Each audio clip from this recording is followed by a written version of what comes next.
Assalamualaikum warahmatullahi wabarakatuh.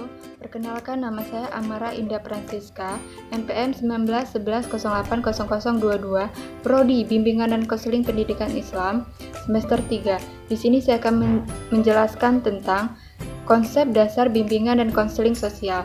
Di sini saya akan membahas 4 tahap, yaitu yang pertama, tahap bimbingan dan konseling, yang kedua, bimbingan dan konseling sosial, yang ketiga, latar belakang bimbingan dan konseling sosial, yang keempat, organisasi bimbingan dan konseling sosial. Yang pertama, saya akan membahas tentang bimbingan dan konseling menurut para ahli.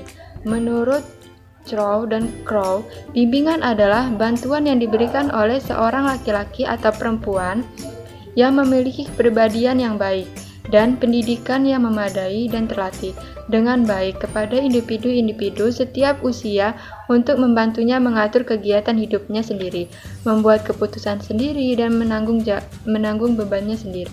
Bruce dan Step mengartikan konseling merupakan suatu hubungan profesional antara seorang konselor terlatih dan seorang klien. Berdasarkan uraian di atas, dapat diperjelaskan bahwa konseling merupakan satu aluran bagi pemberian bimbingan. Di samping itu, istilah bimbingan selalu dirangkai dengan istilah konseling. Hal ini dikarenakan bimbingan dan konseling itu merupakan satu kegiatan yang integral.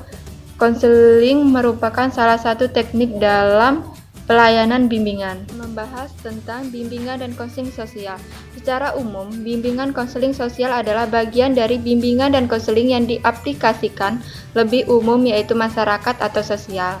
Hal ini dimaksudkan untuk memudahkan dalam bidang garapan yang lebih luas lagi. Di sini saya akan membahas yang ketiga tentang latar belakang bimbingan dan konseling sosial.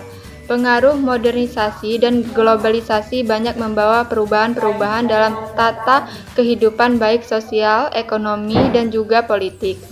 Ada dua sikap yang muncul akibat dari pengaruh modernisasi, yaitu optimis atau pesimistik. Mereka yang pesimistik berpandang bahwa globalisasi dapat mengancungkan dan menggunakan keseimbangan individu dalam masyarakat. Pengembangan dimensi individualitas seharusnya dibagi dengan dimensi kesosialan pada diri individu yang bersangkutan. Pengembangan dimensi kesosialan akan memungkinkan seorang mampu berinteraksi, berkomunikasi, bergaul, bekerja sama, dan hidup bersama dengan seorang lain. Kita akan membahas tentang materi yang keempat, yang berjudul urgensi bimbingan dan konseling sosial. Dasar pemikiran penyelenggaraan bimbingan dan konseling di sekolah bukan semesta atau mata terletak pada atau tidak adanya landasan hukum, perundangan atau undangan atau tuntutan dari atas, namun yang lebih penting adalah menyangkut upaya memfasilitasi peserta didik yang selanjutnya disebut konseli agar mampu mengembangkan potensi dirinya atau mencapai tugas perkembangan menyangkut aspek fisik, ekonomi, intelektual, sosial, dan moral atau spiritual.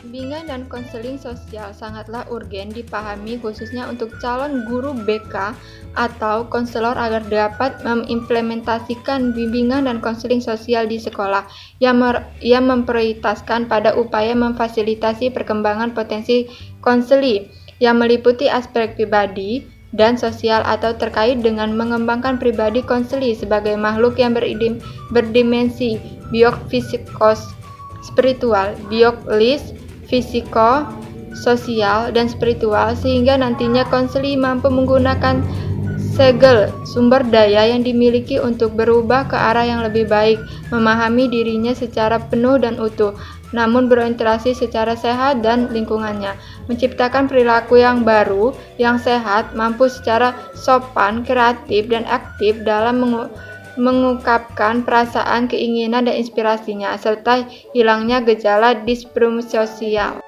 Sekian presentasi dari saya akhiri. Wassalamualaikum warahmatullahi wabarakatuh.